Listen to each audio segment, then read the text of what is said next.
చాలా కొత్త టెక్నాలజీస్ వచ్చాయి. సో గ్రోత్ ఫ్యాక్టర్ అని ఒకటి, పిఆర్పి అని ఒకటి, హై రెజల్యూషన్ పిఆర్పి, అసలు వీటన్నిటి వ్యత్యాసం ఏంటి? ఎవరెవరికి ఏం చేస్తూ ఉంటారు అసలు?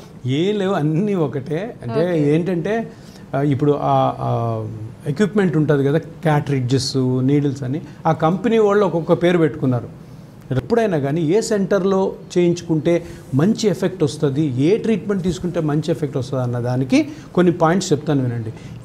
ఆ హాస్పిటల్లో కానీ ఆ సెంటర్లో కానీ ఆ సిస్టమ్ ఉండాలి. సిస్టమ్ అంటే ఏంటంటే పేషెంట్ ఫస్ట్ రాగానే ఒక డాక్టర్ గారు చూసి ఎగ్జామిన్ చేసి, తర్వాత స్కానింగ్కి వెళ్ళి, స్కానింగ్లో కూడా డాక్టర్స్ ఉండి, ఆ స్కానింగ్ అయిన తర్వాత ఆ స్కానింగ్లో జరిగిన దాన్ని మళ్ళీ డాక్టర్ గారు ఎక్స్ప్లెయిన్ చేసి, మీరు చేస్తున్న వృత్తి, మీరు చేస్తున్న జాబు, మీ ఏజు, మీ రొటీన్ యాక్టివిటీస్కి తగ్గట్టుగా ఒక ప్రోటోకాల్ కానీ మనము ఇచ్చే సెంటర్లో కానీ హాస్పిటల్లో కానీ మీరు చేయించుకున్నట్టయితే మీకు ఎక్సలెంట్ రిజల్ట్ వస్తుంది.